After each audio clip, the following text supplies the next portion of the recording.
প্ৰবল আত্মবিশ্বাস আৰু সাহসেৰে জীৱন যুদ্ধত জয়ী হ'বলৈ চেষ্টা কৰিছে গহপুৰৰ বিশেষভাৱে সক্ষম এগৰাকী যুৱকে।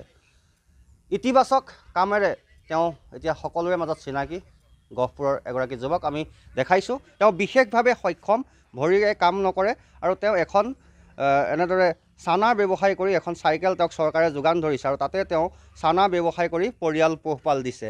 আচলতে ই এক উদাহৰণ, কাৰণ তেওঁ কষ্ট কৰি খাইছে, জীৱন সংগ্ৰামত তেওঁ সংগ্ৰাম কৰিছে, তেওঁ কষ্ট কৰিছে। তেওঁ এনেই কাৰোৰ পৰা তেওঁ আশা কৰা নাই বা তেওঁ এনেও কাৰোবাৰ পৰা খোজা নাই। তেওঁ কিবা এটা কাম কৰিছে, তাৰ বিনিময়ত দুপইচা পাইছে আৰু তেনেদৰে তেওঁ চলা মেলা কৰিছে, পৰিয়াল পোহপাল দিছে। মই আপোনাৰ ওচৰলৈ আহিছোঁ। আপোনাৰ নামটো?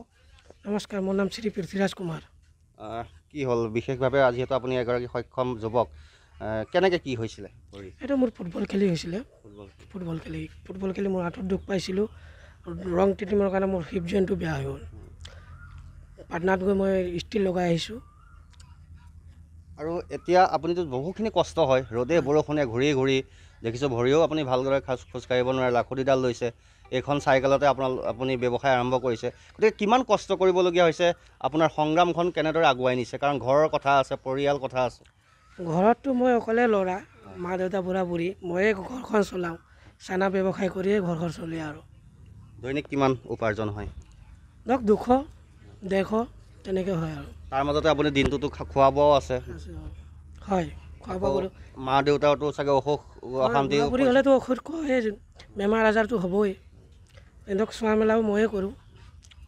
কিমান বছৰ হ'ল আপুনি এনেদৰে চানা ব্যৱসায় কৰি থাকে? আৰু 2 বছৰ হৈছে। চৰকাৰৰ পৰা কিবা সহায় পাইছে নাই আপুনি? চৰকাৰৰ পৰা বৰ্তমানতো একো সহায় নাপাই, চাইকেল এখনেই পাইছোঁ। তাৰ বিনিময় একো নাই আৰু। আপোনাৰ কেনেকৈ মনলৈ আহিল যে আপুনি যথেষ্ট সমস্যাৰ মাজেৰে আপুনি যাত্ৰা কৰিবলগীয়া হয়, তাৰ মাজত আপুনি পাৰিম বুলি মনতে দৃঢ় বিশ্বাস ৰাখি ল'লে যে চানা ব্যৱসায় কৰিয়ে মই চলিব পাৰিম? হয়, এইটো কথাটো হয় বাৰু, কিন্তু মই মাথাত এইটো আইডিয়া হ'ল বুলিহে মই কৰিব পাৰিছোঁ।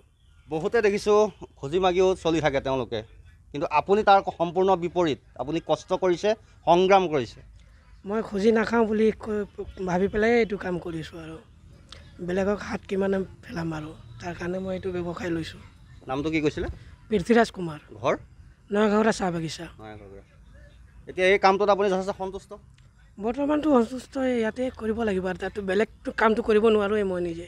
চৰকাৰলৈ কিবা আহ্বান থাকিব নেকি, যিহেতু চৰকাৰৰ পৰা আপুনি তেনেধৰণে বিশেষ এতিয়ালৈকে একো সা সুবিধা পোৱা নাই বুলি কৈছে, মাত্ৰ চাইকেলখন পাইছে এখন? চৰকাৰৰ পৰা এইটোৱে আবেদন, যাতে বিকলাংগৰ কিবা এটা সহায় কৰে যেন, সেইটো লৈ আশা আছে আৰু। কি ক'ব দাদা? দেখিছোঁ এগৰাকী যুৱক, তেওঁ খুব সংগ্ৰাম কৰিছে, কিন্তু তেওঁ বিশেষভাৱে সক্ষম, ভৰিয়ে ভালদৰে খোজেই কাঢ়িব নোৱাৰে, তথাপিও তেওঁ কষ্ট কৰি কিন্তু এই জীৱন পথত আগুৱাই গৈছে। তেখেতে অকণমান হেৰি হ'ব লাগে, চৰকাৰৰ ফালৰ পৰা অকণমান সাহাৰ্য পাব লাগে, সেইটোৱে আমি বিচাৰোঁ। আচলতে এনে লোকসকলক চৰকাৰে চাব লাগে, কাৰণ তেওঁলোকৰ আশা আছে, তেওঁলোকৰো সপোন আছে, কিন্তু কি কৰিব, উপায় নাই।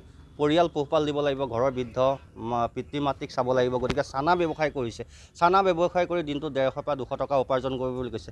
তাৰ পৰা চলা যথেষ্ট কিন্তু অসম্ভৱ বৰ্তমান সময়ত। গতিকে এনে ব্যক্তিসকলক বা এনে যুৱকসকলক চৰকাৰে চোৱাৰ দায়িত্ব আছে। চৰকাৰৰ যিসমূহ বিশেষভাৱে সক্ষম লোকৰ প্ৰতি থকা আঁচনি, এইসমূহ কিন্তু যুৱকে পোৱাটো নিতান্তই প্ৰয়োজন।